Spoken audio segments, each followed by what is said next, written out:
A graça e a paz de Jesus Cristo. Hoje vamos meditar em Colossenses, capítulo 1. Vamos à leitura. Paulo, apóstolo de Jesus Cristo, pela vontade de Deus, e o irmão Timóteo, versículo 2, aos santos e irmãos fiéis em Cristo que estão em Colossos. Graça a vós e paz da parte de Deus, nosso Pai, e da do Senhor Jesus Cristo.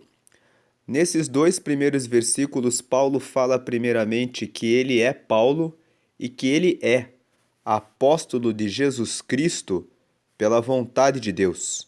É Deus quem entrega o ministério na vida de cada pessoa.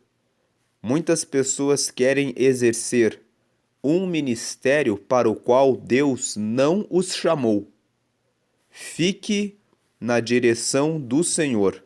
Efésios, no capítulo 4, a Bíblia fala a respeito do ministério que é dado a cada pessoa. Ali no versículo 11,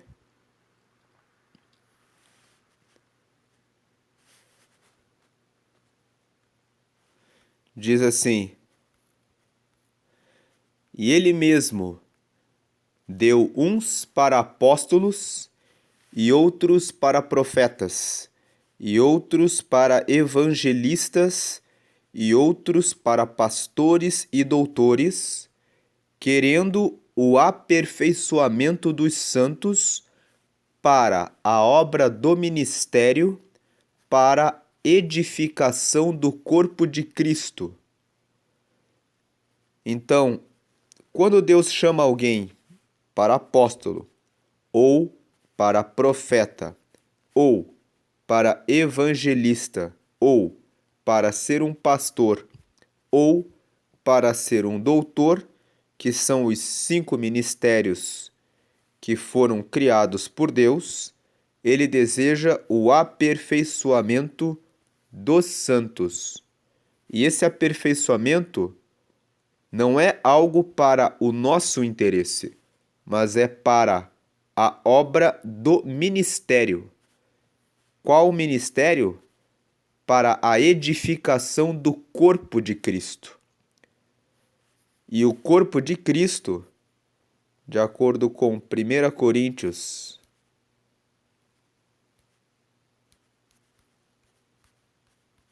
capítulo 12,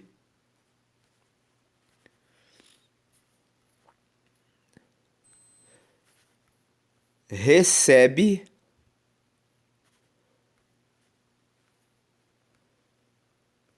aqui no versículo 7, mas a manifestação do Espírito é dada a cada um para o que for útil. Versículo 8.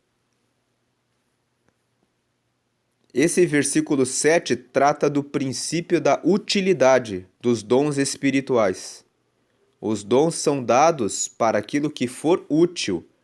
Versículo 8, porque a um pelo Espírito é dada a palavra da sabedoria, e a outro pelo mesmo Espírito a palavra da ciência, e a outro pelo mesmo Espírito a fé, e a outro pelo mesmo Espírito os dons de curar, e a outro a operação de maravilhas, e a outro a profecia, e a outro o dom de discernir os espíritos, e a outra a variedade de línguas, e a outra a interpretação das línguas, mas um só. E o mesmo Espírito opera todas essas coisas, repartindo particularmente a cada um como quer. Esse versículo 11 revela o princípio da soberania de Deus na distribuição dos dons e talentos. Versículo 12, porque assim como o corpo é um e tem muitos membros, e todos os membros, sendo muitos, são um só corpo, assim é Cristo também. Então, nós somos o corpo de Cristo e o dom que é derramado sobre a vida de cada um é derramado segundo a revelação e a vontade de Deus. Como nós vimos em 1 Coríntios capítulo 12, no versículo 7, com relação à distribuição dos dons, existe o princípio da utilidade, é distribuído pelo Espírito para o que for útil, e nós vimos que no versículo 11 existe o princípio da soberania de Deus. Ele distribui conforme a vontade dele. Por essa razão, Paulo fala, Paulo apóstolo, ou seja, ele foi chamado para ser apóstolo. Apóstolos realizaram a obra completa de ensino, fundação de igrejas, pregação do reino de Deus, ensinamento, operação de maravilhas, realização das obras fundamentais de Deus. E Paulo diz, eu sou apóstolo de Jesus Cristo pela vontade de Deus. Ou seja, Deus encontrou nele a utilidade para que ele fosse apóstolo e pela soberania de Deus, Deus o fez um apóstolo. Se dependesse dos outros discípulos, Paulo não seria apóstolo, em razão da perseguição que ele empreendeu contra os cristãos, que está relatada no capítulo 6 e 7 do livro de Atos dos Apóstolos. Em Atos dos Apóstolos, nós lemos no capítulo 6 que Estevão foi morto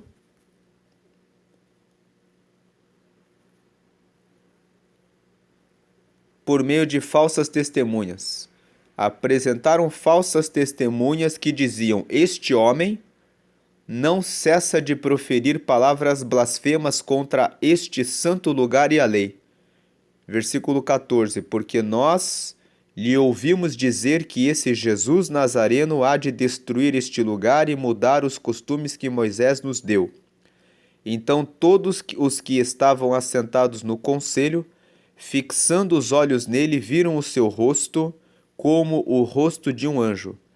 Vamos para Atos capítulo 7. E disse o sumo sacerdote: porventura é isto assim?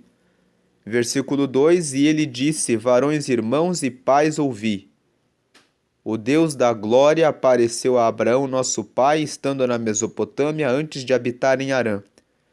Aqui, no capítulo 7 de Atos dos Apóstolos, Estevão faz todo um discurso a respeito da história de Israel, até provar que Jesus foi enviado por Deus para trazer a salvação. Ele conta toda a história e, no final, as pessoas fazem o seguinte, Atos capítulo 7, versículo 58. E expulsando-o da cidade, o apedrejavam, e as testemunhas depuseram as suas vestes aos pés de um jovem chamado Saulo, e apedrejaram a Estevão, que em invocação dizia: Senhor Jesus, recebe o meu espírito. E pondo-se de joelhos, clamou com grande voz: Senhor, não lhes imputes este pecado. E tendo dito isto, adormeceu. Capítulo 8. E também Saulo consentiu na morte dele, e fez-se naquele dia uma grande perseguição contra a igreja que estava em Jerusalém, e todos foram dispersos pelas terras da Judéia e de Samaria, exceto os apóstolos. E uns varões, versículo 2, piedosos, foram enterrar Estevão e fizeram sobre ele grande pranto. Versículo 3, e Saulo assolava a igreja, entrando pelas casas e arrastando homens e mulheres, os encerrava na prisão. Esse Saulo era Paulo.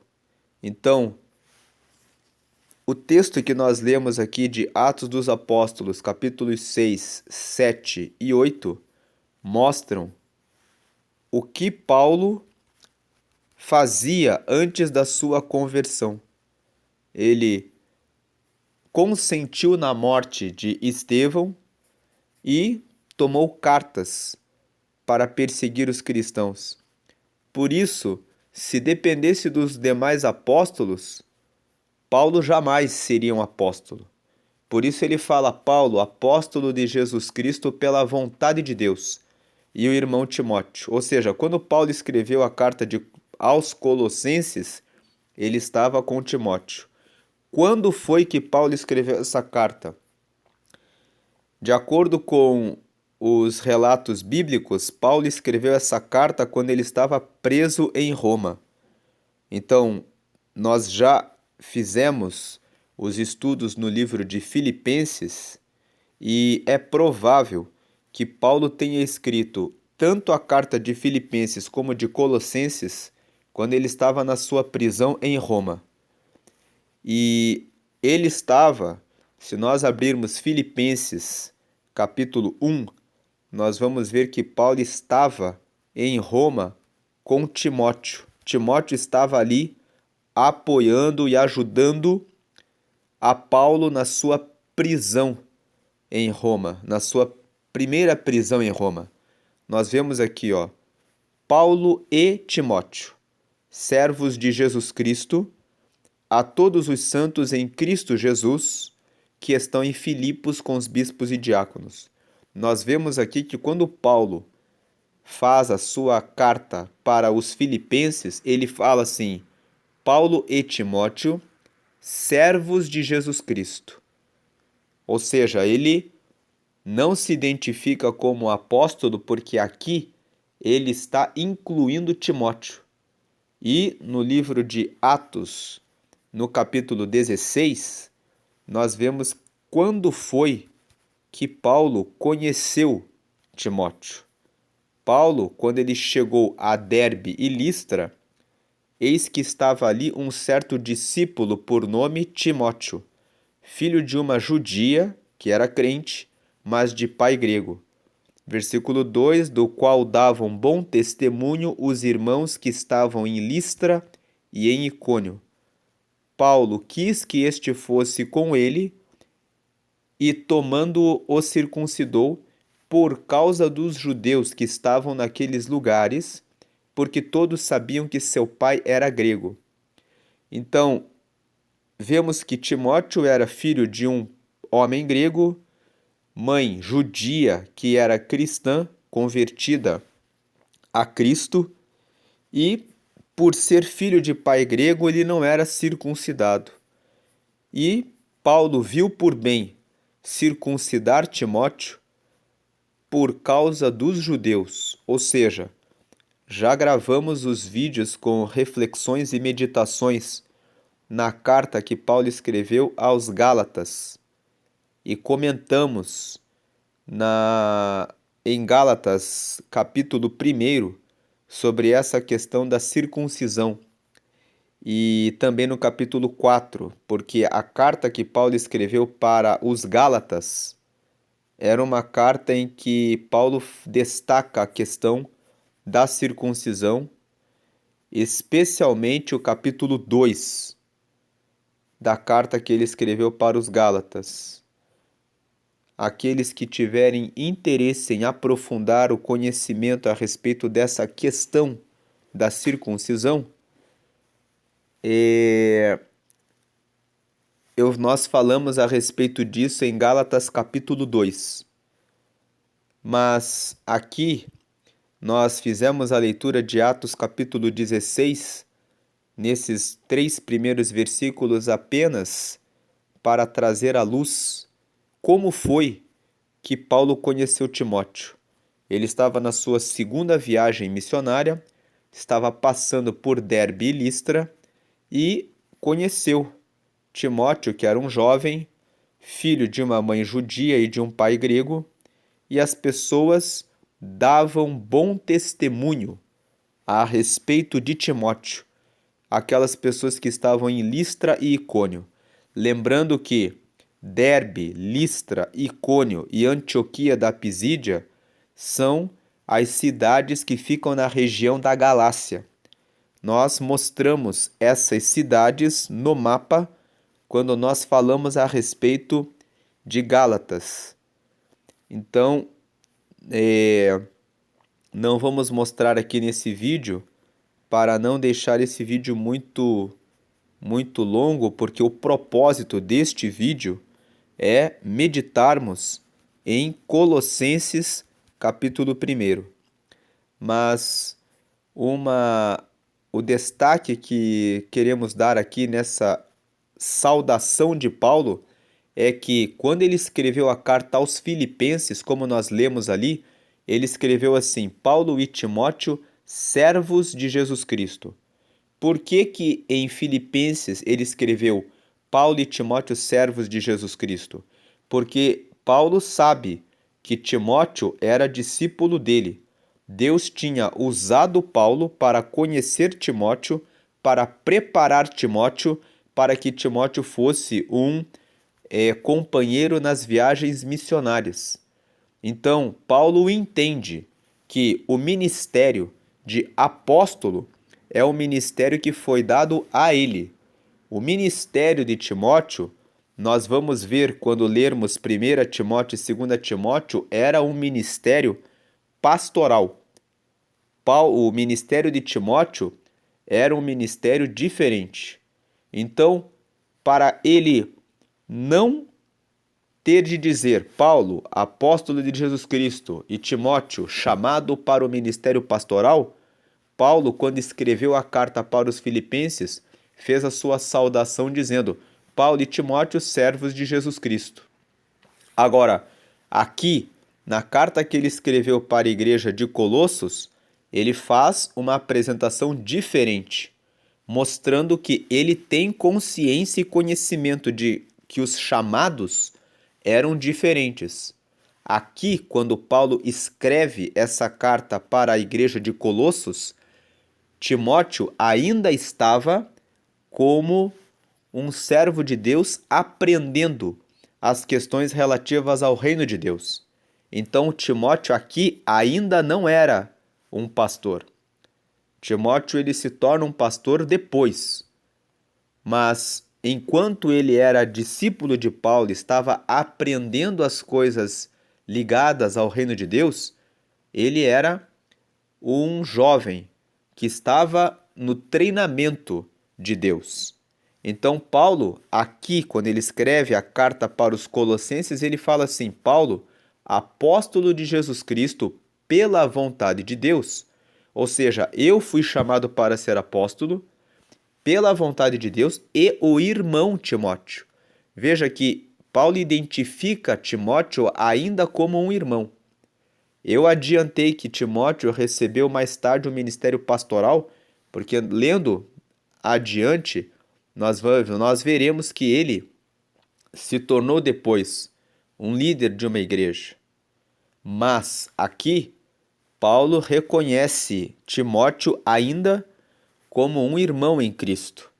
Ou seja, ainda estava no aprendizado. Assim é a vida espiritual com Deus. Nós vamos crescendo no conhecimento de Cristo e recebendo os dons e talentos segundo o princípio da utilidade, conforme 1 Coríntios capítulo 12, versículo 7, e segundo o princípio da soberania de Deus, de acordo com 1 Coríntios capítulo 12, versículo 11, conforme nós lemos. Aí no versículo 2 ele fala: a quem? Aos santos e irmãos fiéis em Cristo que estão em Colossos. Graça a vós e paz, da parte de Deus, nosso Pai, e da do Senhor Jesus Cristo. Essa é a fórmula de saudação que Paulo sempre usa nas suas cartas. Ele sempre deseja graça a todos e a paz da parte de Deus, né, o Pai e Deus Filho, Jesus Cristo.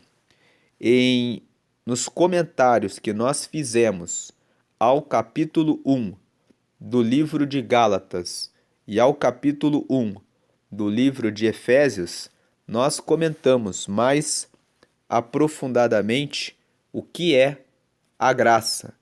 Aqui neste vídeo nós não vamos fazer esses detalhamentos, mas a quem tiver interesse em conhecer informações sobre a graça,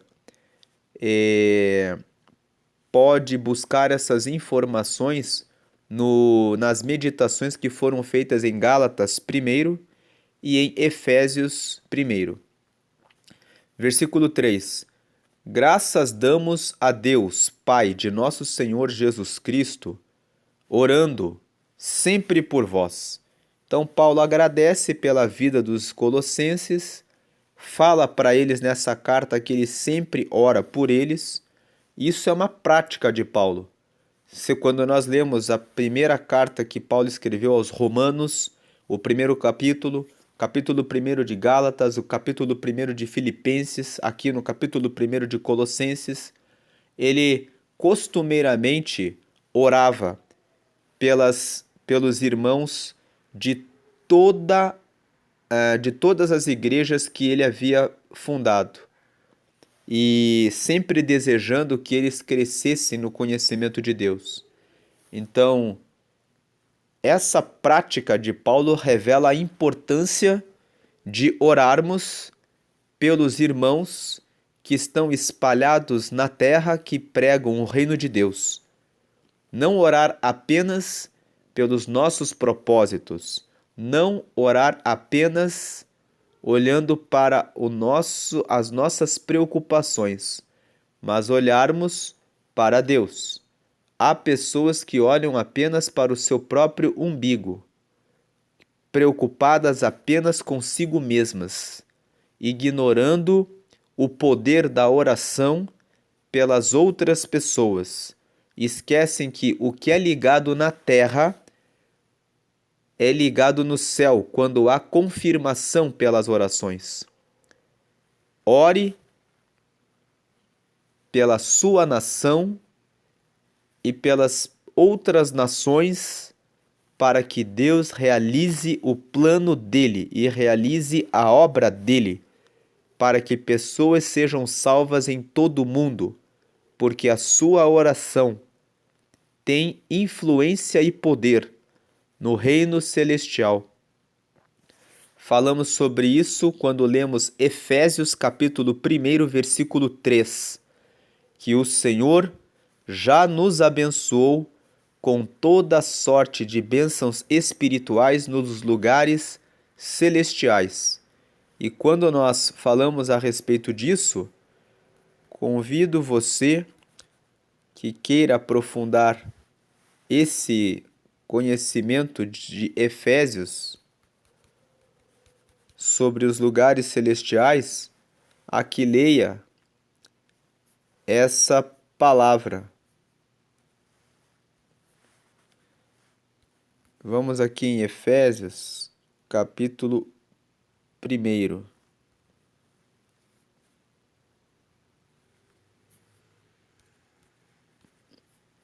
Versículo 3.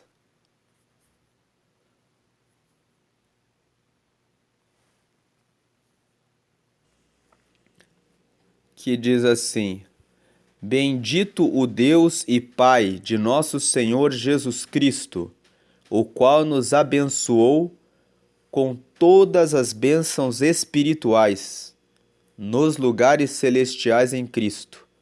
Então o Senhor, o Deus Pai e o nosso Senhor já nos abençoou com todas as bênçãos espirituais nos lugares celestiais em Cristo.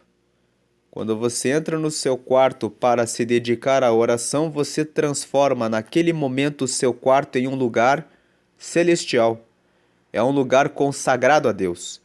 Lugar celestial é um lugar reservado para as coisas de Deus e que nós consagramos a Deus. Quando colocamos a nossa vida em oração, recebemos todas as bênçãos espirituais. Entre elas, a bênção espiritual do poder da oração. Quando oramos pelas outras nações, quando oramos pelos outros povos, Deus ouve as nossas orações. Então, esse é o versículo 3. Versículo 4. Porque ouvimos da vossa fé em Cristo Jesus e do amor que tendes para com todos os santos. Versículo 5.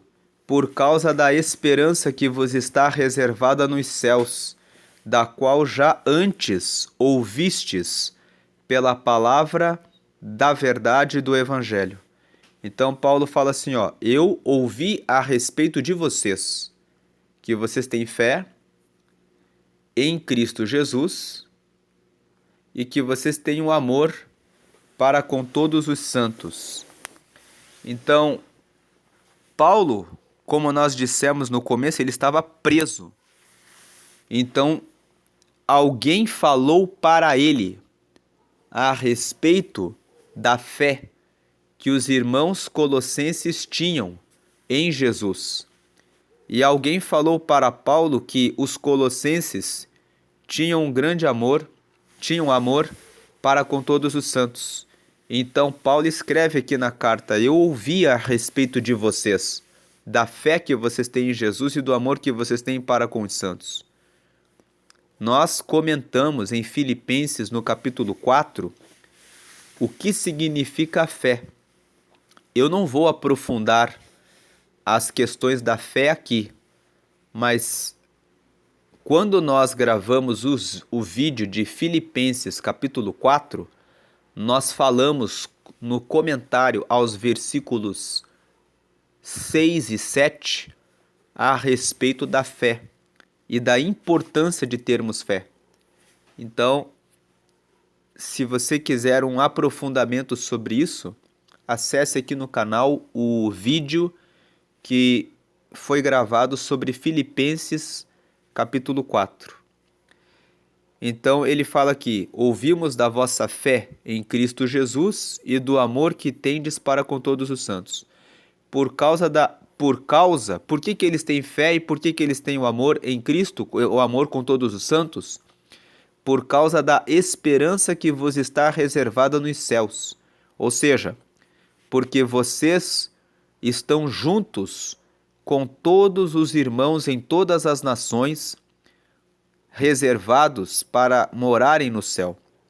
Vocês são irmãos que fazem parte dessa esperança. Todos os que estão em Cristo estão na esperança de um dia viverem para sempre com Deus na vida eterna. E Paulo está dizendo, eu ouvi a respeito de vocês, da fé que vocês têm em Jesus Cristo, e eu ouvi que vocês têm amor para com todos os santos, porque vocês fazem parte do corpo de Cristo, porque vocês entendem que vocês fazem parte do corpo de Cristo, e porque vocês também têm a mesma esperança que todos os cristãos têm de ter a vida eterna. E essa esperança está reservada para vocês também nos céus. Essa esperança é uma esperança que já antes vocês ouviram pela palavra da verdade do Evangelho. Ou seja, Paulo está dizendo, a palavra que foi pregada para vocês, de que Jesus Cristo é o caminho, a verdade e a vida, como o próprio Jesus disse em João capítulo 14, versículo 6, essa palavra, ela é uma palavra da verdade. E essa palavra é uma palavra da verdade do Evangelho.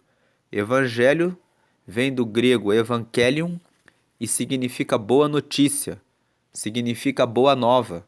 Jesus é a boa nova de Deus para a humanidade.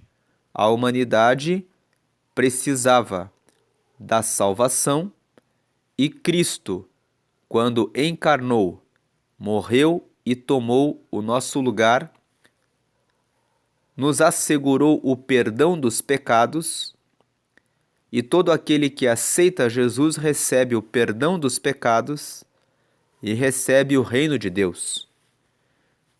Então, Paulo fala: vocês ouviram, já ouvistes pela palavra da verdade do Evangelho, versículo 6, que já chegou a vós, como também está em todo o mundo, e já vai frutificando como também entre vós, desde o dia em que ouvistes e conhecestes a graça de Deus em verdade.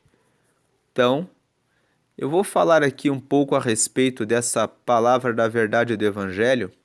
A palavra da verdade do Evangelho é que a palavra da verdade é a palavra que Paulo pregava a respeito da boa notícia. A boa notícia é Jesus. E Jesus, ele traz 5 presentes que decorrem da graça. A graça é um favor imerecido que nós recebemos de Deus. Como pecadores, não poderíamos ter comunhão com Deus, mas a graça nos trouxe 5 presentes que estão revelados no livro de Romanos, nos capítulos 5 e 8. Romanos, no capítulo 5, nós vemos o primeiro presente. A graça nos traz de graça, e por isso é um favor, porque nós recebemos esse favor sem nossos esforços e sacrifícios, a justificação dos nossos pecados. Paulo fala aqui em Romanos, no capítulo 5, no versículo 1, sendo, pois, justificados pela fé, temos paz com Deus por nosso Senhor Jesus Cristo. Ou seja, a paz com Deus, ela vem quando nós temos fé na pessoa de Jesus Cristo. A fé em Jesus traz a paz com Deus. Por quê? Quando nós somos justificados dos nossos pecados, aquilo que nos separava de Deus é perdoado. E no momento em que somos perdoados, obtemos a paz com Deus. E nós recebemos essa paz com Deus pela fé em Jesus Cristo. Pela fé em Jesus Cristo, porque quando temos fé nele, reconhecemos que não merecíamos receber a graça, ou seja, a comunhão com Deus, mas quando reconhecemos que a morte de Cristo substituiu o sacrifício que no Antigo Testamento era realizado por animais, e ele trouxe o sacrifício definitivo por todos nós, recebemos a justificação dos pecados. O segundo presente que decorre da graça é a reconciliação com Deus. Romanos 5, 10 e 11. Porque se nós, sendo inimigos, nós éramos inimigos porque estávamos no pecado. A partir do momento em que Cristo morreu e nos justificou dos pecados, nós encontramos a reconciliação. Mas Cristo morreu por nós quando nós ainda éramos pecadores, quando nós ainda éramos inimigos de Deus. E Paulo fala, porque se nós, sendo inimigos, fomos reconciliados com Deus pela morte de seu Filho, muito mais agora, estando já reconciliados, seremos salvos pela sua vida, ou seja, seremos salvos pela vida de Jesus. porque no momento em que ele morreu, e ele sendo a vida, ele nos deu vida. E não somente isto, mas também nos gloriamos em Deus, por nosso Senhor Jesus Cristo, pelo qual agora alcançamos a reconciliação. Ou seja, o segundo presente que decorre da graça é que nós recebemos a reconciliação. Na verdade, em primeiro lugar, vem a justificação. Quando somos justificados do pecado, estamos com paz com Deus. E tendo paz com Deus, torna-se possível a reconciliação com Deus. Agora, existem 3 outros presentes que decorrem da graça. O terceiro presente é que, se nós estamos justificados do pecado e estamos reconciliados com Deus, como consequência, nós somos filhos de Deus. Como diz aqui, Romanos 8,15, porque não recebestes o espírito de escravidão para outra vez estardes em temor, mas recebestes o espírito de adoção de filhos, pelo qual clamamos Abba Pai. Ou seja, por meio de Jesus, nós não temos mais o espírito de escravidão. Escravidão em relação ao pecado. Todo aquele que aceita Cristo é livre do pecado que praticava anteriormente à sua conversão. Cristo liberta, pela ação do Espírito Santo que ele dá para aquele que o recebe, ele liberta da escravidão do pecado. E recebestes o espírito de adoção de filhos, ou seja, aquele que recebe a Cristo recebe como terceiro presente. Primeiro, a justificação. Segundo, a reconciliação. Terceiro, a vitória sobre o espírito da escravidão e, ao mesmo tempo, a adoção de filhos. Pelo qual, ou seja, esse espírito de adoção de filhos é o que permite que nós clamemos Abba Pai, que significa paizinho ou papaizinho. Abba Pai é uma expressão que significa isso. Quarto presente, recebemos o Espírito Santo. Versículo 16. E o mesmo Espírito está aqui em letra maiúscula, esse Espírito. O que significa que este texto está se referindo ao Espírito de Deus, que é o Espírito Santo. O mesmo Espírito que dá para nós o Espírito de adoção de filhos, nos faz ser filho, o mesmo Espírito que é o Espírito Santo, né?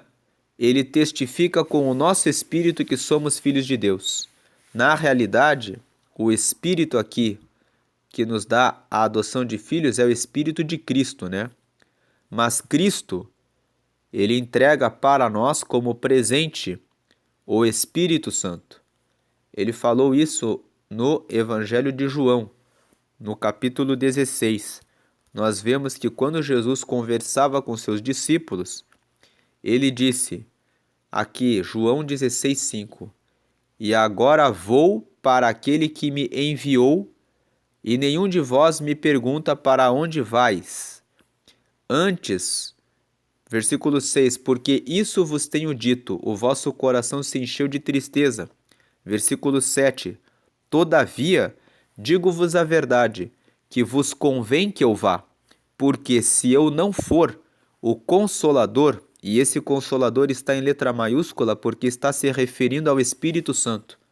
Jesus está conversando com os discípulos, preparando os discípulos para a sua morte e informando aos discípulos que quando ele morresse e voltasse ao céu, os discípulos receberiam o Consolador, que é o Espírito Santo, e que o Espírito Santo faria uma obra maior na vida deles, porque eles teriam dentro deles o Espírito do próprio Deus, falando com eles, permitindo que eles realizassem as mesmas obras de Cristo. Por isso Cristo explica para eles nesse diálogo como era importante que ele morresse, porque em ele morrendo, a glória de Deus desceria sobre os discípulos para que eles pudessem fazer obras poderosas em Deus. E ele fala, se eu não for, o Consolador não virá a vós, mas se eu for enviar, vô-lo-ei, ou seja, eu o enviarei para vocês. Versículo 8: e quando ele vier, convencerá o mundo do pecado e da justiça e do juízo. Do pecado, porque não crê em mim, da justiça, porque vou para meu Pai e não me vereis mais, do juízo, porque já o príncipe deste mundo está julgado.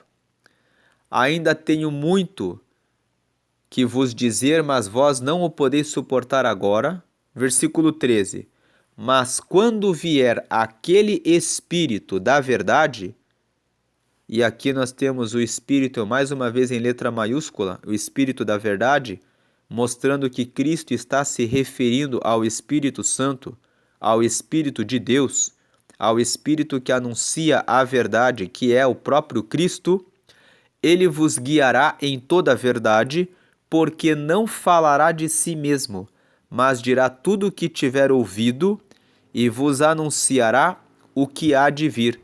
Ele me glorificará, porque há de receber do que é meu, e vô-lo há de anunciar. Tudo quanto o Pai tem, versículo 15, é meu. Por isso vos disse que há de receber do que é meu e vô-lo há de anunciar. Então, Cristo, nesses versículos 5 a 15 do Evangelho de João, no capítulo 16, revela que o Espírito de Deus é o Espírito da verdade e que esse Espírito da verdade revelaria para eles toda a verdade. Então, voltando agora para Colossenses 1, esses são os 5 presentes que nós recebemos com a graça. Então ele fala assim, ó, a igreja de Colossos eu já ouvi a respeito da vossa fé em Cristo Jesus e do amor que vocês têm para com todos os santos. E vocês têm a fé em Jesus Cristo e vocês têm amor para com todos os santos, porque vocês estão na mesma esperança que está reservada nos céus para todas as pessoas de todas as igrejas.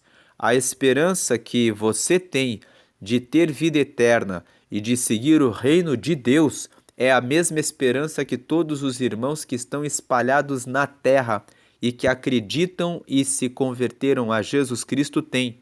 Por isso é importante manifestar esse amor orando por todos os santos que estão espalhados em toda a terra, colocando isso como um plano de oração constante para que pessoas que estão em outras nações, em outros países, como as Filipinas, por exemplo, que tem muitos abusos em relação a crianças, recebam salvação. A sua oração é importante para ajudar os santos que estão espalhados pela terra buscando a vida eterna e lutando pelo reino de Deus. Paulo reconhece isso na igreja dos Colossenses, dizendo que ele havia ouvido falar a respeito deles, que eles estavam na mesma fé em Jesus Cristo, como diz o versículo 4, e eles estavam em amor para com todos os santos, preocupados em reuniões de orações para interceder pelos outros povos. Não apenas preocupados consigo mesmos, mas preocupados com todos os santos, por causa do quê? Da esperança que está reservada para eles nos céus. Ou seja, os colossenses tinham conhecimento e entendimento de que a esperança da salvação não era apenas deles, mas era de todos aqueles que receberam a palavra de Cristo e que igualmente com eles têm a esperança de receberem a vida eterna que está reservada nos céus. E aí Paulo fala assim, e essa palavra que faz vocês serem assim é o quê? É uma palavra da qual já antes ouvistes pela palavra da verdade do Evangelho. Versículo 6, que já chegou a vós, como também está em todo o mundo, ou seja, já chegou até vocês, como também já chegou em vários lugares e já está frutificando, já vai frutificando, como também entre vós, desde o dia em que ouvistes e conhecestes a graça de Deus em verdade. Ou seja, desde o dia em que vocês conheceram a graça de Deus, desde o dia em que vocês entenderam que vocês foram justificados dos vossos pecados, que vocês estão reconciliados com Deus, que vocês venceram o espírito da escravidão para não andarem mais na prática das coisas erradas, mas receberam o espírito de adoção de filhos.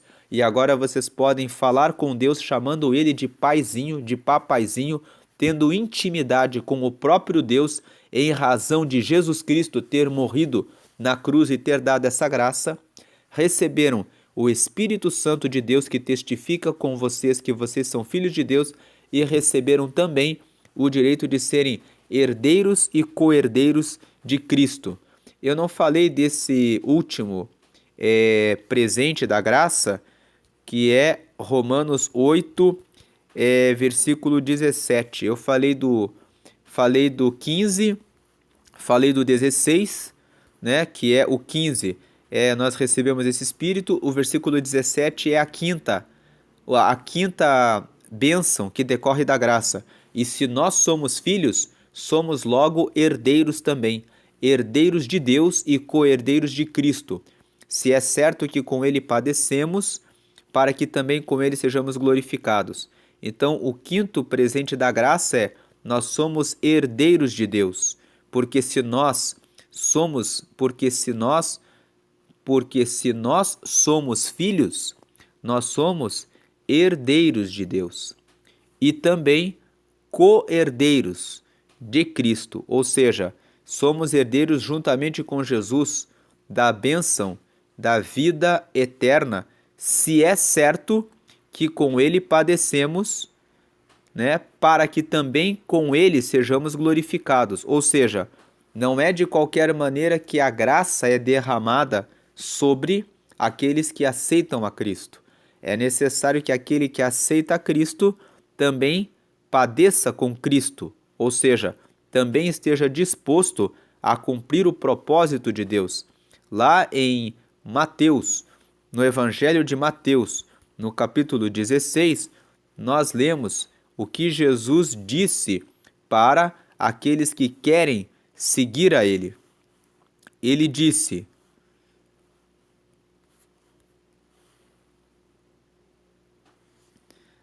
no versículo 24,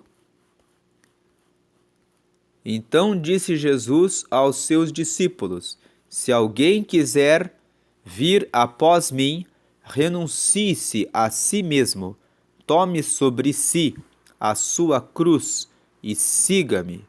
Então Jesus, ele disse que quem quer seguir a ele deve renunciar a si mesmo e depois tomar sobre si a sua cruz e então poderá seguir a Jesus.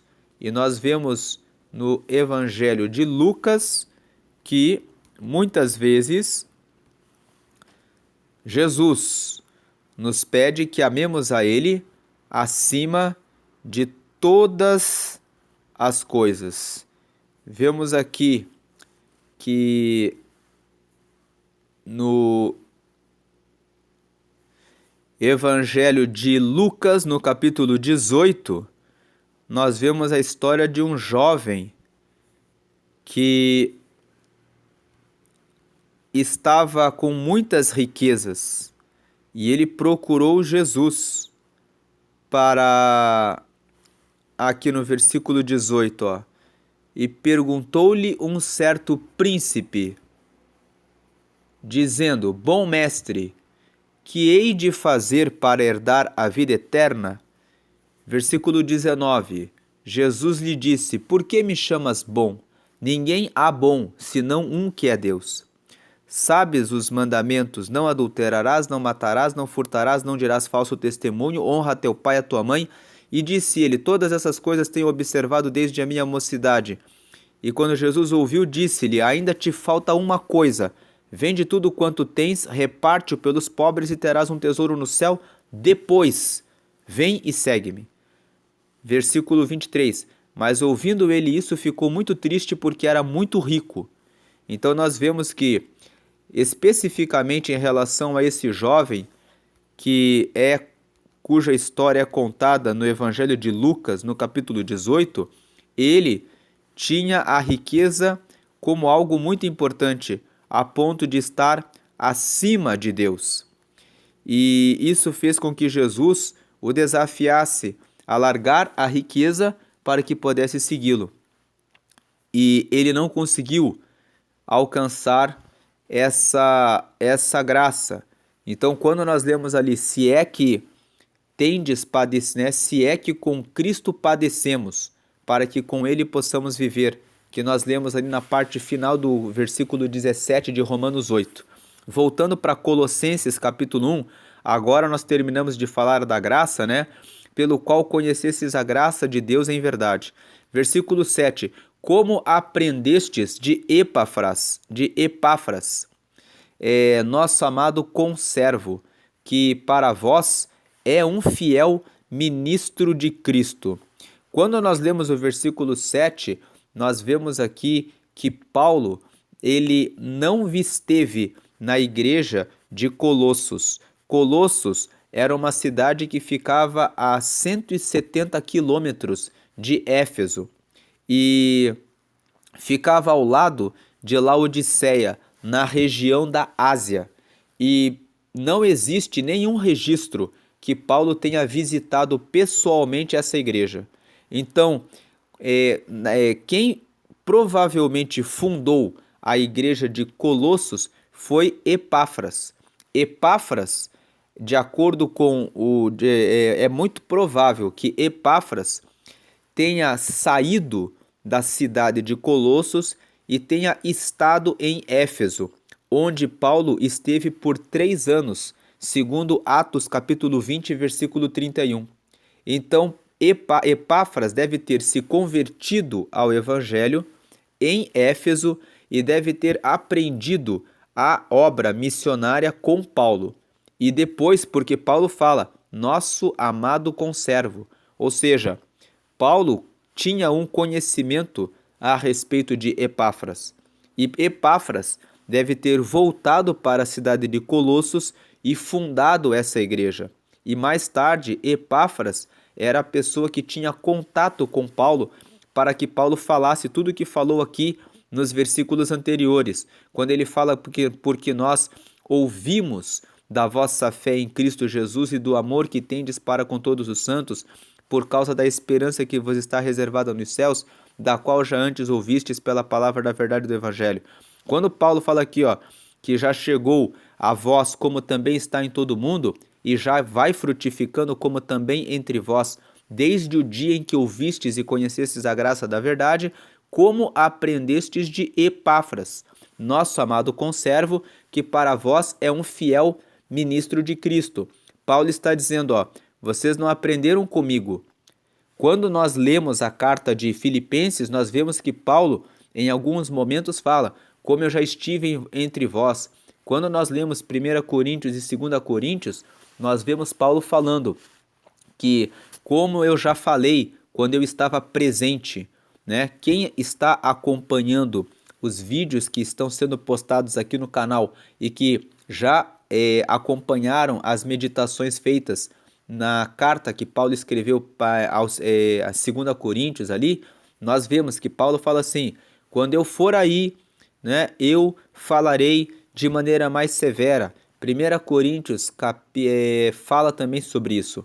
Aqui, na carta aos Colossenses, nós não vemos isso, porque Paulo não visitou a igreja de Colossos, mas ele conheceu a igreja de Colossos por meio de Epáfras. Então, como a cidade de Colossos ficava a 170 quilômetros de Éfeso, e a Bíblia fala que quando Paulo esteve em Éfeso, ele fez, os relatos revelam que Paulo fez da cidade de Éfeso uma base missionária por onde ele anunciava o reino de Deus para a região da Ásia, para as cidades próximas, então é provável que Epáfras tenha se convertido ali, se capacitado com Paulo e depois voltou para Colossos, que era a cidade dele, e acabou se tornando isso que Paulo fala: para vós é um fiel ministro de Cristo, ou seja, ele é o pastor de vocês aí, ele é que fundou a igreja entre vocês e é o ministro de Cristo entre vocês. Aí, o versículo 8 confirma o que nós falamos ali quando lemos os versículos anteriores. Ó. Ele fala assim: o qual nos declarou também o vosso amor no Espírito.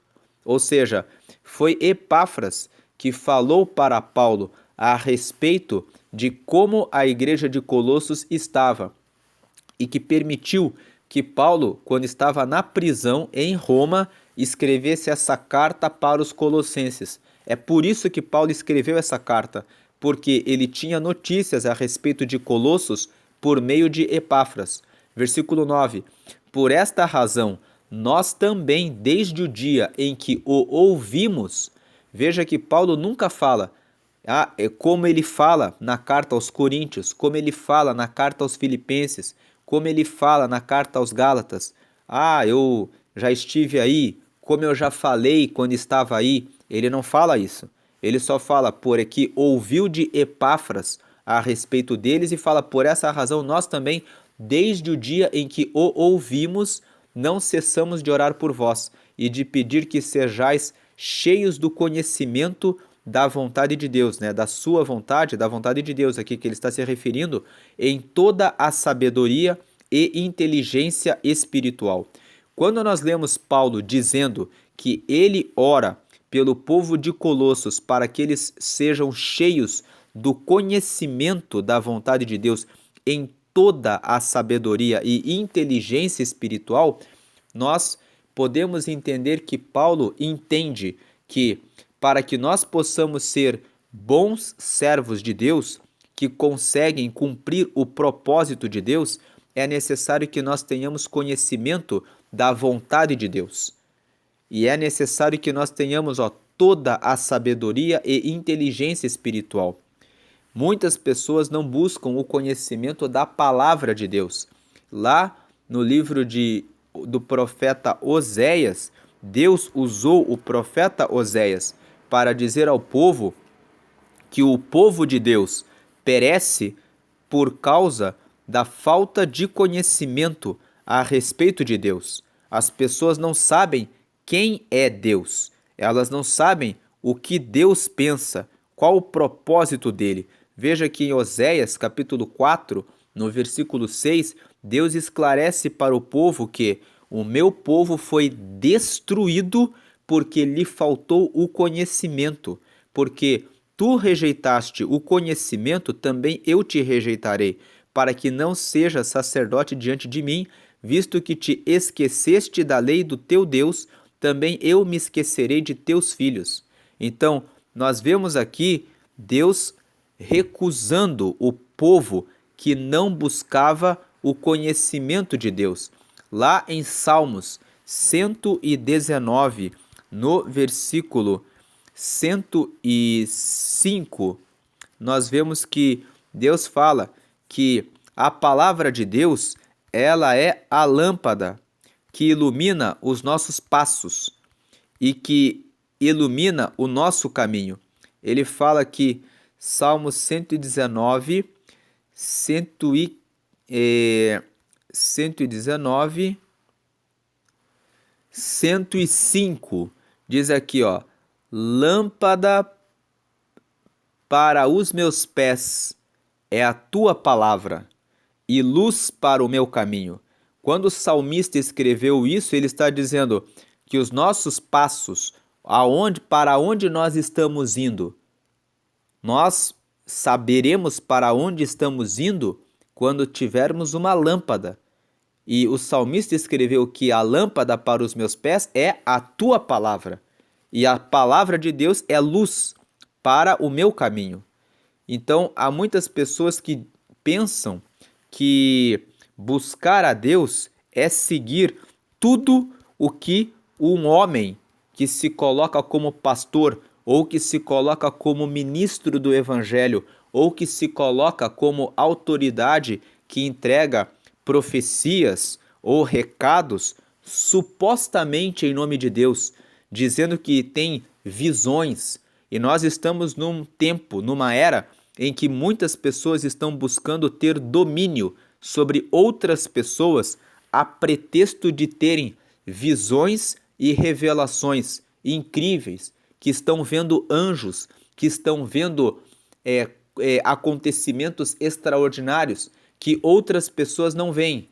Mas, na verdade, o que essas pessoas buscam é sequestrar a atenção das pessoas para que elas recebam um pouco de glória, da glória que só é digna de ser dada a Cristo, porque é Cristo que derramou essa graça de que nós tenhamos a justificação dos nossos pecados, sejamos reconciliados com Deus, tenhamos a adoção de filhos de Deus e possamos ter o Espírito Santo, que é o Espírito da verdade, e possamos ser herdeiros de Deus e co-herdeiros de Cristo, como a palavra revela em Romanos, no capítulo 1, depois a justificação, nos versículos 10 e 11, a reconciliação com Deus, e Romanos capítulo 8, versículo 15, somos filhos de Deus, versículo 16, temos o Espírito de Deus, versículo 17, somos herdeiros de Deus e co-herdeiros de Cristo. Todos esses presentes nós recebemos de graça. Por isso, nós recebemos a graça. E essa graça que nós recebemos de graça porque é um favor que nós não merecíamos.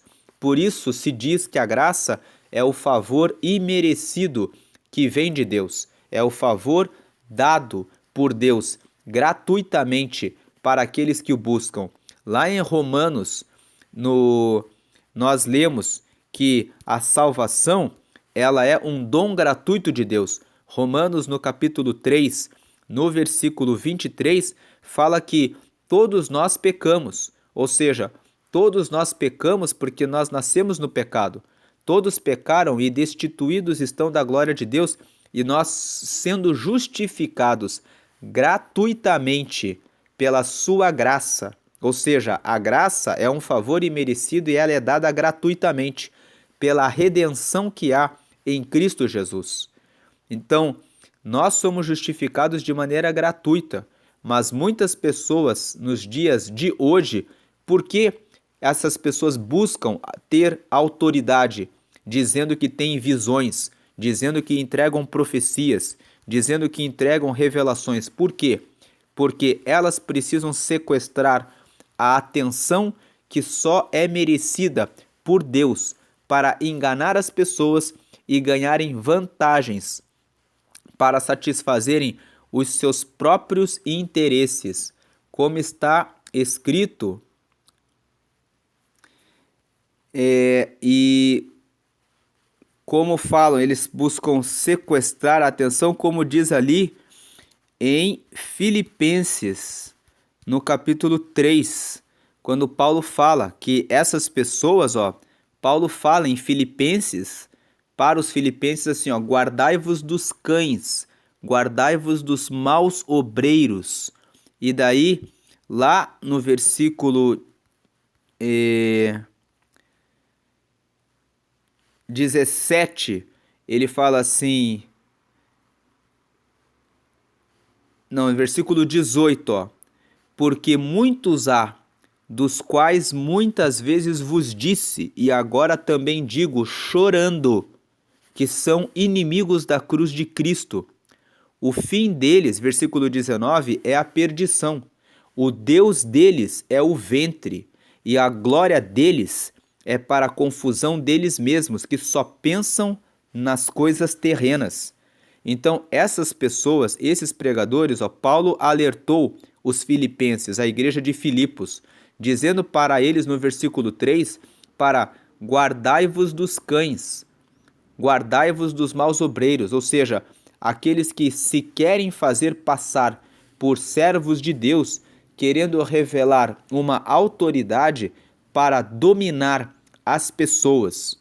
Então, a falta de conhecimento, como disse o profeta Oséias, ali no capítulo 4, no versículo 6, fez com que Deus rejeitasse o povo por não buscarem o conhecimento dele.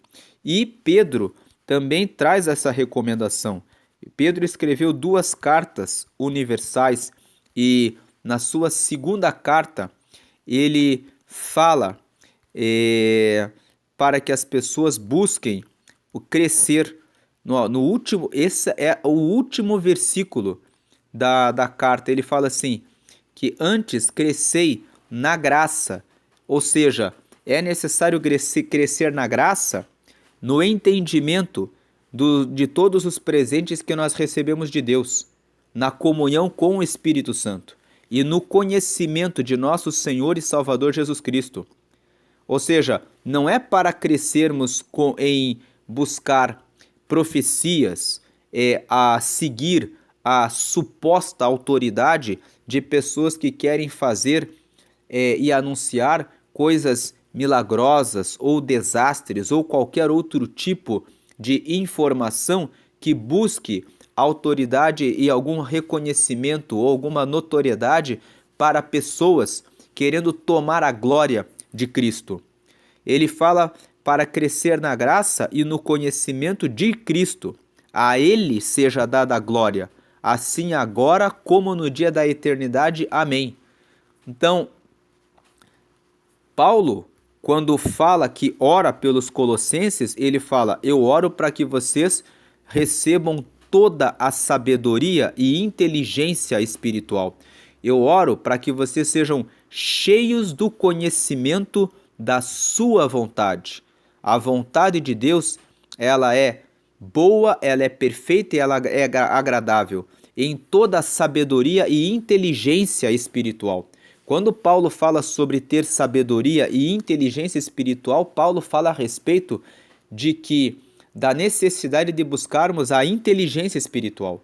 Então, seguir a Cristo não é apenas seguir um líder, um religioso que muitas vezes quer escravizar você para que você faça a vontade dele, para que você seja um soldadinho, que ele dá a corda em você e você repete aquilo que ele fala para você. É necessário que você cresça na sabedoria, é necessário que você seja cheio do conhecimento da vontade de Deus.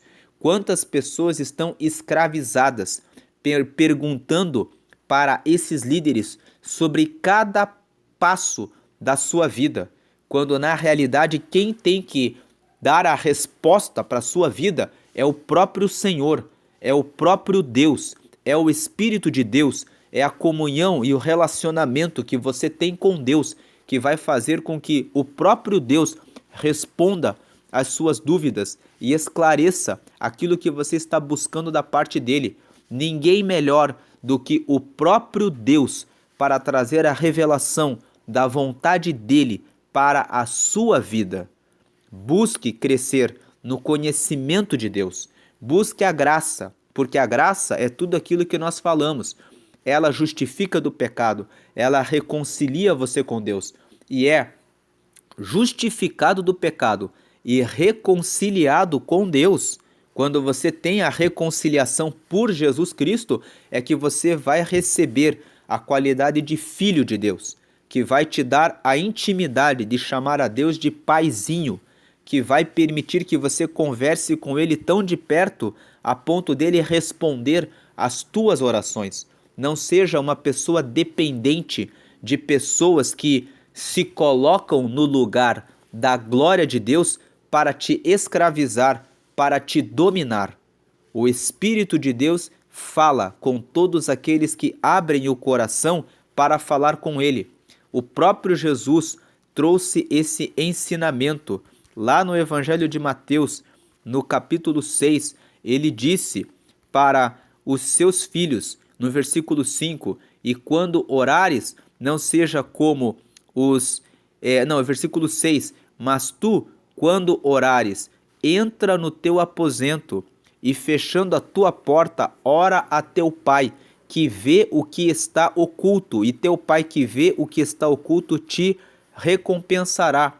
Então, veja que o versículo 5 também é importante sobre a oração. E quando orares, não sejas como os hipócritas, pois se comprazem em orar em pé nas sinagogas e às esquinas das ruas, para serem vistos pelos homens. Em verdade vos digo que já receberam o seu galardão. Mas tu, quando orares, entra no teu aposento e, fechando a tua porta, ora a teu Pai que o vê o que está oculto, e teu Pai que vê o que está oculto te recompensará. Veja que a parte final fala: o teu Pai, que é Deus, ele verá o que está em oculto. Ele verá qual é o teu problema, a tua aflição, e ele te recompensará. E veja que ele diz aqui, ó, que não seja como os hipócritas que se comprazem em orar em pé nas sinagogas e nas esquinas para serem vistos pelos homens. Fala a respeito daqueles que, justamente, daqueles que oram e falam a respeito do evangelho, querendo tomar o lugar de Deus. Eles oram nas esquinas, em pé, nas igrejas, né? Aqui quando fala nas sinagogas, sinagoga é o lugar onde os judeus buscam a Deus. Mas nós podemos trazer para uma interpretação disso que nós estamos falando, de pessoas que vão nesses lugares, que servem para cultuar a Deus, para que sejam vistos, porque Deus fala assim, ó, Jesus falando a respeito deles: em verdade eu vos digo que eles já receberam o seu galardão. O galardão deles é como Paulo escreveu para a igreja dos Filipenses, no capítulo 3, no versículo 18. O Deus deles é o ventre. Ou seja, eles estão preocupados em ter domínio em relação às pessoas, para que possam fazer as vontades deles. E também, embora esteja falando de ventre, o ventre, ele também fala a respeito da satisfação dos interesses particulares, dos interesses pessoais. Eles querem receber honra e glória em lugar de Deus. Isso satisfaz o ego deles também. Então podemos estender a compreensão do que é ventre. Ventre, embora fale de alimento e fale de dinheiro, e que eles podem buscar querendo ter autoridade sobre as outras pessoas, também fala a respeito de quererem ter a glória e o poder de Deus, o domínio sobre outras pessoas. Poder, em resumo, que só é digno de ser dado a Deus. A glória é exclusivamente de Deus. Isaías, capítulo 42. Eu não vou abrir aqui porque eu já falei bastante versículo, né? Mas Isaías, capítulo 42, a palavra fala assim que Deus não dá a glória dele para outras pessoas. A glória é só dele. Então, veja que Paulo fala que vocês sejam cheios do conhecimento da vontade de Deus, em toda sabedoria e inteligência espiritual. Então, é necessário buscar esse conhecimento na palavra, porque tudo o que é necessário saber está na própria palavra. Para que? Veja que Paulo prossegue no versículo 10. Para que possais andar dignamente diante do Senhor, agradando-lhe em tudo, frutificando em toda boa obra e crescendo no conhecimento de Deus. Veja que Paulo fala: eu espero que vocês sejam cheios do conhecimento da vontade de Deus em toda sabedoria e inteligência espiritual, para que vocês possam andar dignamente diante do Senhor, agradando a Ele em tudo, né? Aqui o versículo 10, agradando a Ele em tudo, frutificando em toda boa obra, e aí ele repete, e continuando a crescer. Quando ele fala e crescendo, é como se ele estivesse dizendo assim, ó, e continuando, não é apenas receber o conhecimento, mas é receber o conhecimento e continuar crescendo no conhecimento de Deus. Corroborados, ou seja, confirmados em toda a fortaleza, segundo a força da sua glória, da glória que é de Deus e é só de Deus, em toda a paciência e longanimidade com gozo. Versículo 12, dando graças ao Pai que nos fez idôneos para participar da herança dos santos na luz. Né? Mais uma vez aqui, quando Deus enviou Cristo, Ele nos fez ter o direito de termos o quê? A herança, de sermos herdeiros de Deus e co-herdeiros de Cristo, conforme nós lemos em Romanos 8, versículo 17. Versículo 13. Ele nos tirou da potestade das trevas e nos transportou para o reino do Filho do seu amor. Ou seja, Deus nos tirou, como diz Romanos 8,15, nós não recebemos o Espírito para sermos escravos do pecado, mas recebemos o Espírito de adoção de filhos. Quando nós estávamos mergulhados no pecado, nós estávamos mergulhados nas potestades das trevas, ou seja, no poder das trevas. E quando Deus enviou Cristo, ele nos tirou da potestade, ou seja, do poder das trevas, e nos transportou para o reino do Filho, ou seja, para o qual do seu amor. Qual é o reino do Filho?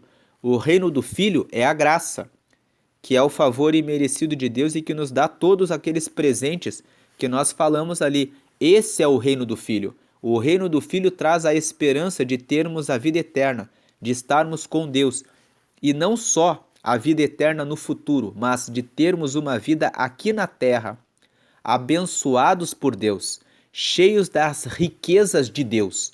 E quando falamos a respeito das riquezas de Deus, não estamos falando apenas em riqueza material, mas estamos falando em paz, em tranquilidade, em sabedoria, em educar os nossos filhos, em cuidar dos nossos cônjuges, em ter bons relacionamentos na nossa vida em todas as áreas, sendo frutificando para o louvor e a glória de Deus, em relação ao uso do tempo, à gestão e à administração dos recursos financeiros, sendo sábios em administrar aquilo que recebemos de Deus, tendo paz e não sendo enganados por aqueles que querem usurpar a autoridade de Deus, ou seja, ocupar o lugar da glória que é exclusivamente de Deus.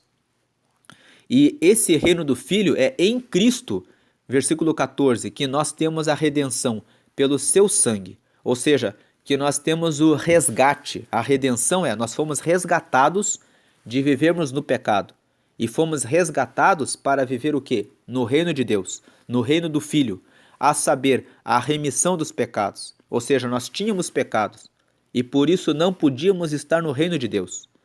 Com a morte de Cristo, nós fomos resgatados. O nosso pecado é remisso, é perdoado e nós fomos resgatados do mundo para o reino de Deus, o qual em quem temos a redenção, que é pelo seu sangue, que é Jesus, o sangue de Jesus, a saber, a remissão dos pecados, versículo 15, o qual é imagem do Deus invisível, o primogênito de toda a criação. Agora ele está falando a respeito de Cristo, que Cristo ele é a imagem do Deus invisível. Nós não podemos conhecer a Deus, mas Jesus falou a respeito de si mesmo. Quem vê a mim, vê ao Pai. O que Jesus estava dizendo é, vocês querem conhecer o Pai? Então olhem para mim, e vocês conhecerão ao Pai. E Paulo está falando justamente isso. Está dizendo que então, ali em João, no Evangelho de João, no capítulo 14, no versículo 9, nós vemos aqui que Jesus está falando assim, lá no versículo 6, disse-lhe Jesus, eu sou o caminho, a verdade e a vida, ninguém vem ao Pai senão por mim. Versículo 7, se vós me conhecesseis a mim, também conheceríeis a meu Pai. E já desde agora o conheceis e o tendes visto. Ou seja, Jesus está dizendo que ele era o próprio Deus. Disse-lhe Filipe, versículo 8, Senhor, mostra-nos o Pai, o que nos basta. Aí vem versículo 9, disse-lhe Jesus, estou há tanto tempo convosco e não me tendes conhecido, Filipe. Quem me vê a mim, vê o Pai. E como dizes tu, mostra-nos o Pai. Versículo 10, não crês tu que eu estou no Pai e que o Pai está em mim? As palavras que eu vos digo, não as digo de mim mesmo, mas o Pai que está em mim é quem faz as obras. Versículo 11, crede-me que estou no Pai e o Pai em mim. Crede-me, ao menos por causa das mesmas obras. E aí Jesus vem e fala, na verdade vos digo que aqueles que creem em mim, também aquele que crê em mim, também fará as obras que eu faço, e as fará maiores do que estas, porque eu vou para meu Pai. E tudo, aí versículo 13, e tudo quanto pedirdes em meu nome, eu orarei, eu o farei, para que o Pai seja glorificado no Filho. Então, veja que quando Jesus falou que, na verdade, aquele que crê em mim também fará as obras que eu faço e as fará maiores do que estas, porque eu vou para o meu Pai, Jesus estava falando que quando ele fosse para o Pai, quando ele derramasse o Espírito Santo sobre a vida dos discípulos, que pelo Espírito Santo eles poderiam fazer as mesmas obras que ele mesmo fez e ainda faria obras maiores. Algumas pessoas pensam: quem pode fazer uma obra maior do que a obra de Cristo? Nós podemos citar o próprio Paulo. Qual foi a obra de Cristo? A obra de Cristo foi pregar o evangelho do reino.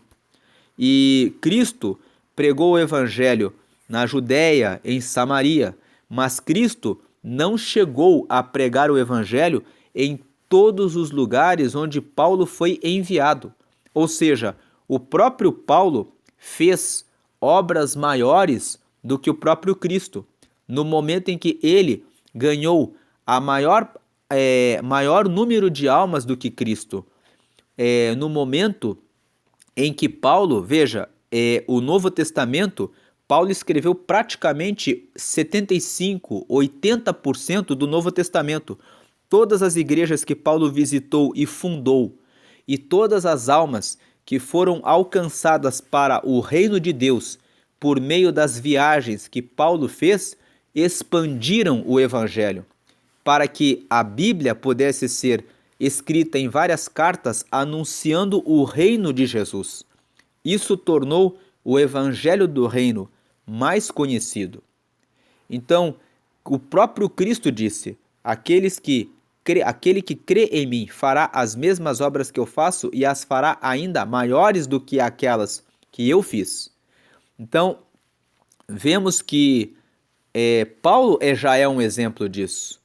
Quando, eu não vou dizer que Pedro fez obras maiores, eu estava lembrando aqui que na primeira pregação de Pedro, lá em Atos capítulo 2, foram alcançados 3.000 pessoas, 3.000 almas. E depois, na segunda pregação de Pedro, foram mais 5.000. Então, porque lembrando que Jesus fez a multiplicação dos pães e ele alimentou a muitos, a Bíblia não revela quantos muitos eram esses. Então, eu quero crer que quando Jesus fez a multiplicação dos pães e a Bíblia fala sempre que Jesus era acompanhado de uma multidão, eu quero crer, não existe na Bíblia um relato que eram 10.000 ou 5.000 ou quantas pessoas. Então, na verdade, tem sim o relato aqui, ó, Mateus capítulo 14, fala no versículo 21, e os que comeram foram quase 5.000 homens, além das mulheres e crianças. Então aqui na primeira multiplicação dos pães, houve quase 5.000 homens, além das mulheres e crianças. E aqui em Mateus capítulo 15, também fala aqui na segunda, que Jesus operou 2 milagres de multiplicação de pães. O primeiro foram quase 5.000, em Mateus 14, Mateus 15 fala aqui, ó, os que tinham comido, versículo 38, os que tinham comido eram 4.000 homens, além de mulheres e crianças. Então, na primeira multiplicação dos pães, a primeira multiplicação ocorreu com 5 pães e 2 peixes, e sobejaram 12 cestos. Na segunda multiplicação, em Mateus 15, comeram quase 4.000 homens.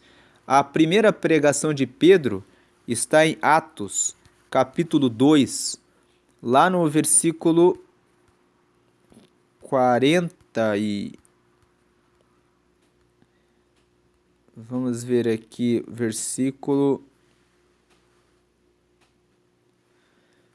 no versículo 41, De sorte que foram aqui os versículos anteriores que nós não vamos ler, Pedro faz a sua primeira pregação.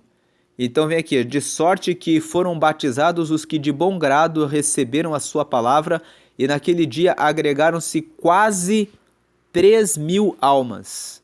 Então, agora fazendo a leitura dos textos de Mateus, capítulos 14 e 15, falando a respeito do primeiro milagre da multiplicação dos pães, foram quase 5.000 homens, além das mulheres e crianças, nos traz a revelação de que, na verdade, foram mais de 5.000 pessoas, né? Agora, a primeira pregação de Pedro trouxe quase 3.000 almas, ou seja, a multiplicação dos pães foi maior do que o que Pedro fez aqui, porque lá fala apenas 5.000 homens, excluindo as mulheres e as crianças, ao passo que a primeira pregação de Pedro trouxe 3.000 almas, ou seja, 3.000 em números gerais. Agora, além disso, Atos 3 ou 4 aqui, fala da segunda pregação de Pedro. Fala aqui, Pedro, depois que eles curaram um coxo que ficava na Porta Formosa, Pedro pregou pela segunda vez, o que diz Atos 4:4. Muitos, porém, dos que ouviram a palavra creram, e chegou o número desses homens a quase 5.000. Aqui, como ele fala assim, o número desses homens, quase a 5.000, está falando a respeito apenas dos homens, quase 5.000 homens. Então, em relação a Pedro, nem era para eu falar a respeito disso, mas calhou aqui de vir na minha mente essa questão de que Jesus disse: aquele que crer em mim fará obras maiores do que aquelas que eu faço. E eu falei de Paulo, e aí me ocorreu na mente essa questão da multiplicação dos pães que Jesus realizou, né? E das duas pregações que Pedro fez. Mas as duas pregações que ele fez, uma ele alcançou 3.000 almas, e na segunda quase 5.000 homens, né? Mas Jesus já colocou quase 5.000 homens só na primeira multiplicação dos pães. E a Bíblia fala então que a obra de Pedro aqui não poderia aqui, como eu estava pensando aqui em fazer um comparativo, ser usada para demonstração de algo maior. Mas Paulo aqui, né, certamente fez uma obra maior que aquelas que Jesus pôde fazer enquanto esteve na terra. Porque Jesus alcançou a Judéia, Samaria, mas Paulo foi para todos os lugares que são relatados em Atos dos Apóstolos, anunciando o reino de Deus em uma quantidade muito maior, muito grande de pessoas, deixando registro a respeito do Evangelho no Novo Testamento. Praticamente o Novo Testamento, que nos permite conhecer as profundidades de Deus, foram todas escritas por meio de Paulo. Deus deu a Paulo essa graça. Então ele vem aqui, corroborados, ou seja, confirmados em toda a fortaleza, segundo a força da sua glória, em toda a paciência e longanimidade com gozo. 12, dando graças ao Pai, que nos fez idôneos para participar da herança dos santos na luz. Ele nos tirou das potestades das trevas, em quem temos a redenção, o qual é a imagem do Deus invisível, o primogênito de toda a criação. Então, nós lemos ali Mateus, né, capítulo 14, quando Jesus falou para os discípulos: quem me vê a mim, vê ao Pai. E aquele que crê em mim fará obras maiores do que aquelas que eu faço. E daí eu fui nesses textos de Mateus e de Atos para fazer um comparativo das obras que Cristo fez com a multiplicação dos pães. A primeira multiplicação em Mateus 14, que alcançou quase 5.000 homens, tirando as crianças e as mulheres. E a segunda multiplicação dos pães, que foram quase 4.000 homens. E aí nós lemos ali: porque Nele, porque ele é o primogênito de toda a criação, ou seja, ele é o primeiro de toda a criação. Porque nele foram criadas todas as coisas que há nos céus e na terra, visíveis e invisíveis, sejam tronos, sejam dominações, sejam principados, sejam potestades, tudo foi criado por ele e para ele.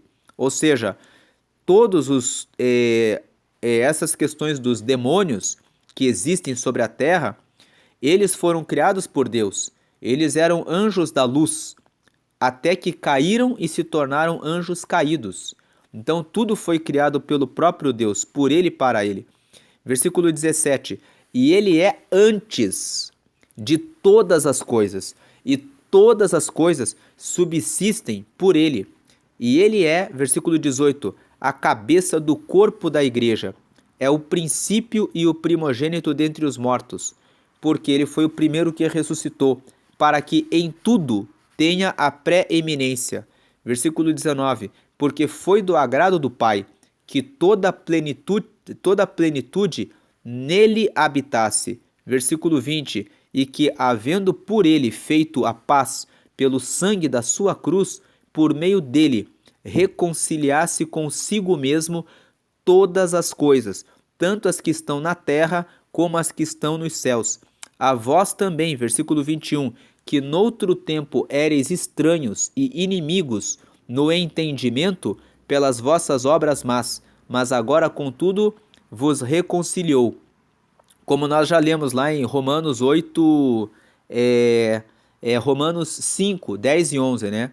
No corpo, nos reconciliou no corpo da sua carne, pela morte, para perante ele vos apresentar santos e irrepreensíveis e inculpáveis. Versículo 23, se na verdade permanecerdes fundados e firmes na fé, e não vos moverdes da esperança do evangelho que tendes ouvido, o qual foi pregado a toda criatura que há debaixo do céu, e do qual eu, Paulo, estou feito ministro. Veja aqui no versículo 24, se na verdade permanecerdes fundados e firmes na fé. Ou seja, é necessário permanecer na fé, né? E não vos moverdes da esperança do evangelho.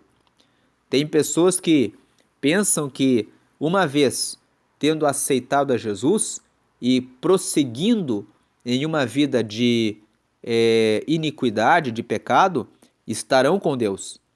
Paulo fala que nós temos tudo isso se permanecerdes fundados e firmes na fé e não vos moverdes da esperança do evangelho. Aí versículo 24, regozijo-me agora no que padeço por vós, e na minha carne cumpro o resto das aflições de Cristo pelo seu corpo, que é a igreja.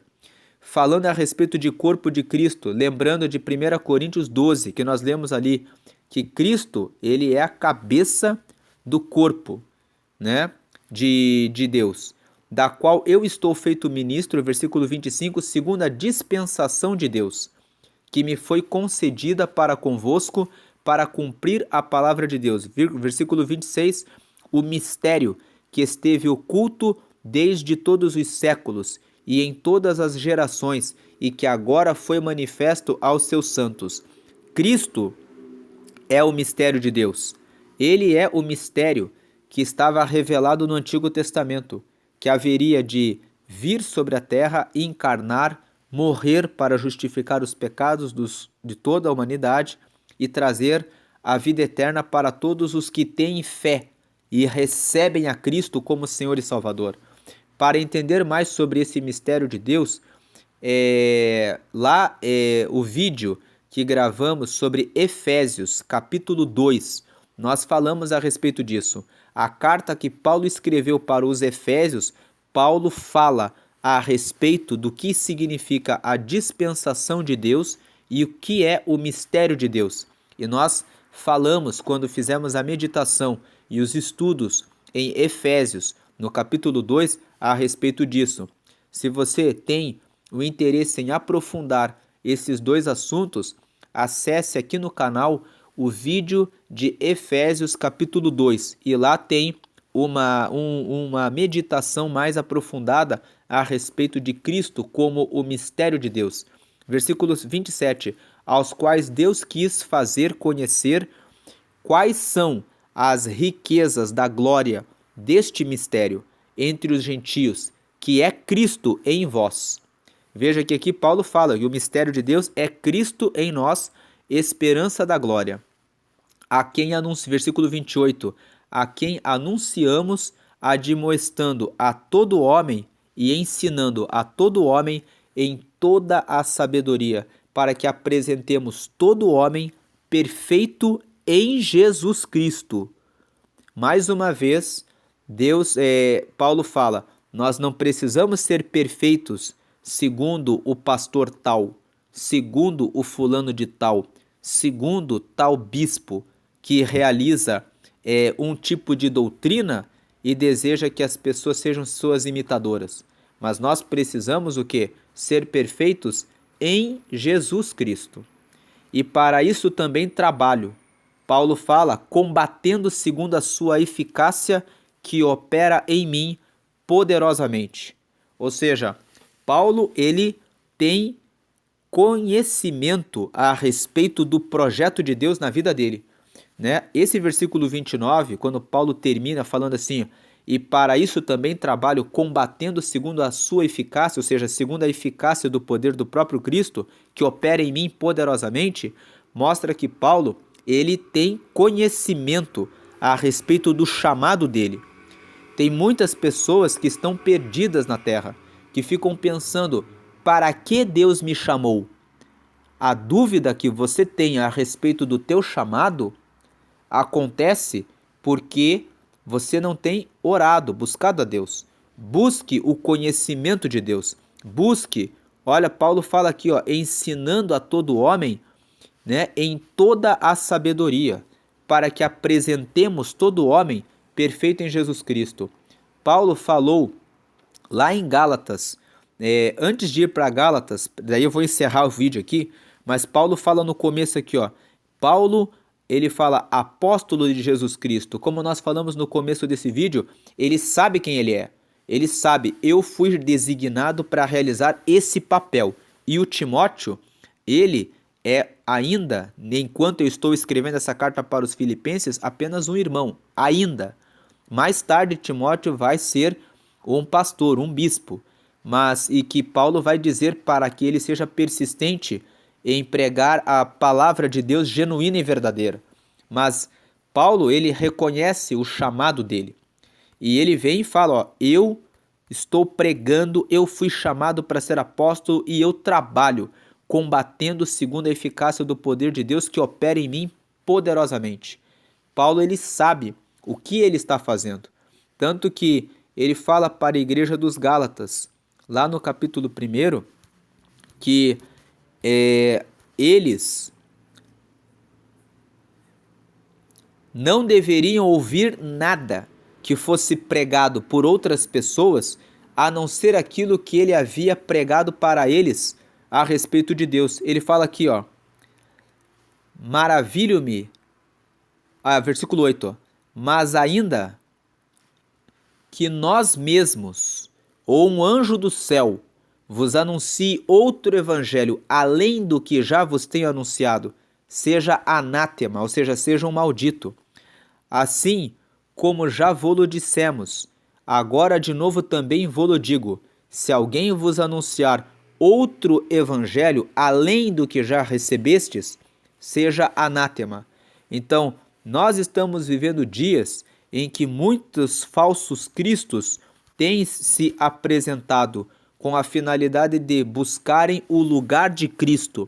Só Cristo é que salva. A graça vem por meio de Cristo. Cristo é o mistério revelado de Deus, conforme Efésios capítulo 2. Por isso é necessário.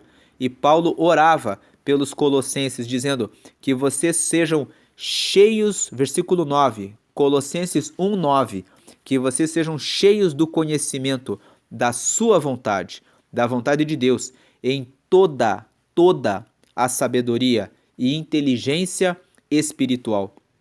Ou seja, é preciso buscar sabedoria e inteligência espiritual, porque tem muitas pessoas que não têm o conhecimento a respeito do mundo espiritual, a respeito da vontade de Deus, a respeito do propósito de Deus para a sua vida. Busque o conhecimento e a revelação de Deus. Essa revelação e esse conhecimento está ao seu alcance. Basta fechar a porta do seu aposento e orar ao teu Pai que está em secreto. E o teu Pai que te vê em secreto e conhece o que está em oculto, te recompensará. Ele te recompensará derramando o Espírito Santo que ele prometeu sobre todos aqueles que buscam a ele. E ele vai fazer com que pelo Espírito Santo, como ele falou lá em João capítulo 16, que ele revelará toda a verdade, porque ele ouvirá de mim a verdade. Ele e revelará a você a verdade. Eu abri aqui Mateus capítulo 7, só para dizer aqui do versículo 9, né? E qual dentre vós é o homem que, pedindo-lhe pão o seu filho, lhe dará uma pedra? E versículo 10, e pedindo-lhe peixe, lhe dará uma serpente. Versículo 11, se vós, pois, sendo maus, sabeis dar boas coisas aos vossos filhos, quanto mais vosso Pai que está nos céus dará bens aos que lhe pedirem? Versículo 12, portanto, tudo o que vós quereis que os homens... Não, esse texto aqui não é esse texto que eu quero destacar. Eu entrei aqui para destacar sobre o Espírito Santo, que Jesus ele falou para os discípulos assim: se você pedir o Espírito Santo, ele não vai negar a ninguém, ele vai dar. Mas fica aqui esse texto aqui, agora eu não... Fica assim, pedi e dar-se-vos-á, buscai e encontrareis, batei e abrir-se-vos-á, porque aquele que pede recebe, e o que busca encontra, e ao que bate abre-se. Então, ele fala aqui, a bens aos que lhe pedirem. Eu vou dar um pause aqui para procurar esse versículo. E na verdade aqui está em Lucas, no capítulo 11, no versículo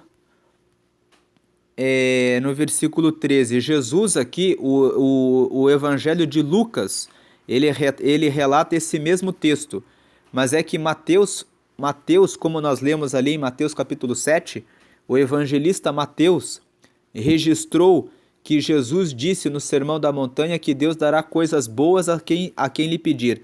Mas Lucas, quando falou a respeito da mesma passagem, ele disse assim, e Jesus dizendo, Lucas capítulo 11, versículo 9, e eu vos digo a vós, pedi e dar-se-vos-á, buscai e achareis, batei e abrir-se-vos-á. Versículo 10, porque qualquer que pede recebe, e quem busca acha, e a quem bate abre-se-lhe-á. Versículo 11, e qual o pai dentre vós que se o filho lhe pedir pão lhe dará uma pedra? Ou também se lhe pedir o peixe lhe dará por peixe uma serpente? Versículo 12, ou também se lhe pedir um ovo lhe dará um escorpião? Veja que quando o evangelista Lucas fala a respeito do que Jesus disse, ele traz uma informação a mais que o Evangelho de Mateus não traz, que é falar, ou se lhe pedir um ovo, lhe dará um escorpião. Aí Lucas completa aqui, pois se vós, sendo maus, sabeis dar boas dádivas aos vossos filhos, quanto mais dará o Pai Celestial o Espírito Santo àqueles que lhe o pedirem? Então aqui, nessa passagem, nós vemos que Lucas, relatando o que Jesus disse no Sermão da Montanha, ele falou que todo aquele que pedir o Espírito Santo receberá de Deus o Espírito Santo. Então, nós finalizamos aqui a meditação aqui em Colossenses, capítulo 1, destacando que Paulo não esteve nessa igreja, que essa igreja ficava na cidade de Colossos, a cerca de 170 quilômetros de Éfeso, e que quem provavelmente fundou essa igreja e era a pessoa que cuidava da igreja foi Epáfras. E só por uma curiosidade para encerrar esse vídeo, hoje essa cidade houve um terremoto e essa cidade está hoje na região da Turquia, e ela está soterrada. Então, a graça e a paz de Cristo, fiquem com Deus. E é isso.